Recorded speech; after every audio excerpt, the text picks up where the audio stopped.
Você já guardou um segredo tão pesado que parecia queimar por dentro? Um segredo que você sabia que poderia destruir tudo se fosse descoberto. Hoje vamos explorar uma das histórias mais impactantes da Bíblia, onde o pecado secreto de um homem custou a vida de dezenas de pessoas e quase destruiu uma nação inteira. Estamos no ano 1400 a.C., nas terras de Canaã. O povo de Israel acabou de testemunhar um dos maiores milagres militares da história.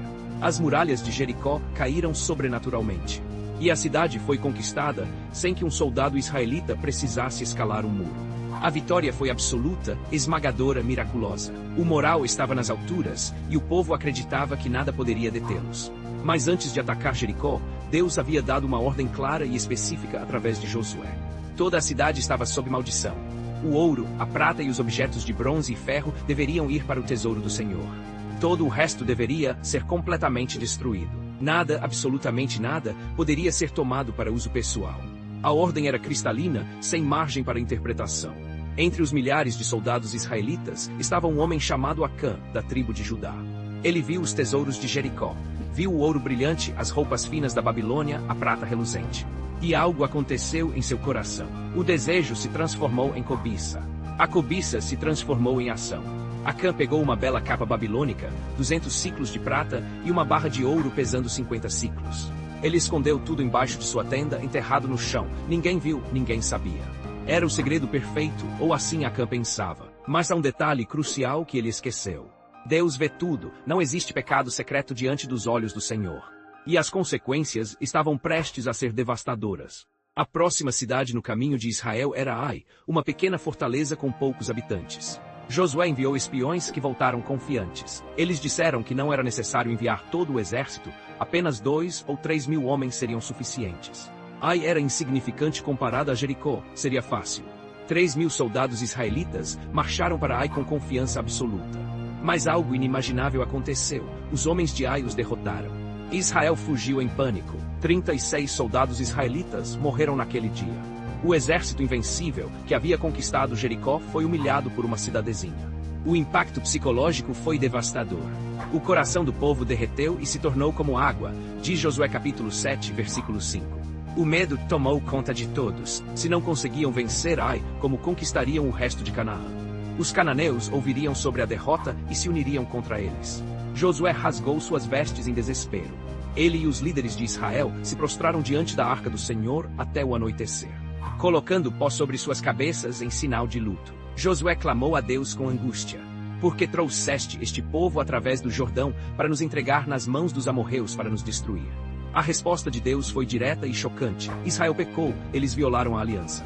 Pegaram coisas consagradas à destruição, roubaram, mentiram e esconderam entre seus pertences. Por isso não podiam enfrentar seus inimigos. Por isso fugiram derrotados. E Deus declarou: não estarei mais com vocês, a menos que destruam as coisas consagradas que há no meio de vocês. Perceba a linguagem que Deus usa. Ele não diz que Acã pecou, ele diz que Israel pecou. Um homem desobedeceu, mas a nação inteira foi considerada culpada. Este é um princípio profundo e muitas vezes esquecido.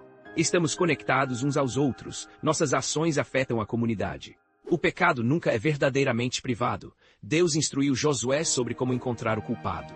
Na manhã seguinte, todas as tribos deveriam se apresentar. A tribo que o Senhor indicasse viria por clãs. O clã indicado viria por famílias. A família indicada viria homem por homem. Era um processo de eliminação divino, aumentando a tensão a cada etapa. Imagine a cena, milhares de pessoas reunidas, a tribo de Judá é escolhida. Depois o clã dos Zeraitas, então a família de Zinri. Finalmente, homem por homem, até que Acã, filho de Carmi, é exposto diante de toda a nação. Josué se aproxima dele e diz palavras que ecoam através dos séculos. Meu filho, dê glória ao Senhor, o Deus de Israel, e confesse a ele. Conte-me o que você fez, não esconda nada de mim. A voz de Josué provavelmente misturava tristeza e firmeza. Ele chamou Acã de filho, mostrando compaixão mesmo no julgamento. Acã finalmente confessa: pequei contra o Senhor, o Deus de Israel. Ele descreve exatamente o que fez, viu, cobiçou e tomou. Este é o padrão clássico do pecado. Primeiro vem a tentação visual. Depois o desejo descontrolado, finalmente a ação pecaminosa. É o mesmo padrão que vemos com Eva no jardim, com Davi e Batseba, e em incontáveis situações até hoje. Mensageiros correm até a tenda de Acã. Eles cavam e encontram tudo escondido exatamente como ele descreveu. A evidência é inegável. Os objetos roubados são espalhados diante do Senhor, expostos à luz do dia. O julgamento é severo e imediato. Acã, seus filhos, suas filhas, seu gado, seus jumentos, suas ovelhas, sua tenda e tudo que lhe pertencia são levados ao vale de Acor. Josué pergunta: por que você trouxe esta desgraça sobre nós? O Senhor trará desgraça sobre você hoje.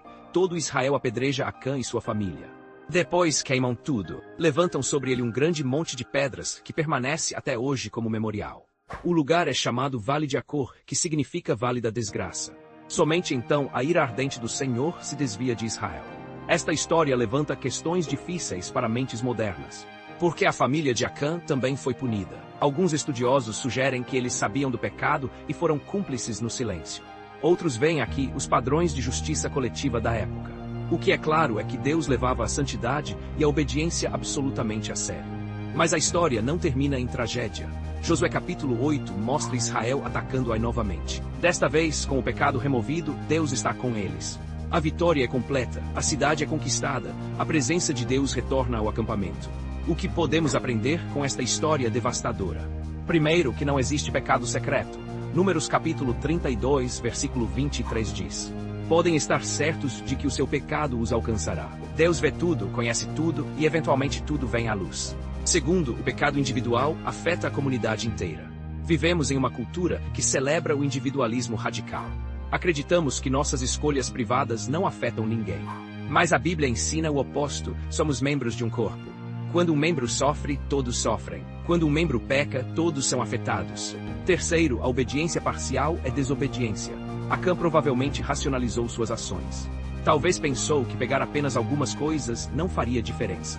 Mas Deus havia ordenado obediência total, não havia meio termo. Quarto, a cobiça é a raiz de incontáveis pecados. Acã confessou que cobiçou as coisas que viu.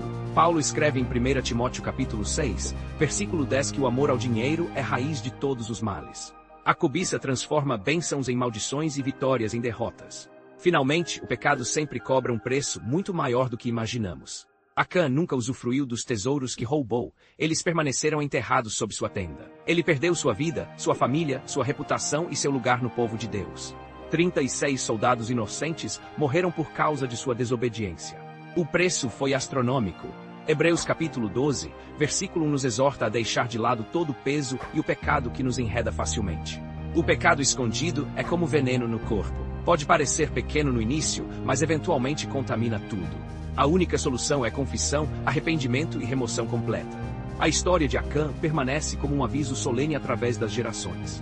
Ela nos lembra que Deus é santo, que a obediência importa, e que nossas escolhas têm consequências que vão muito além de nós mesmos.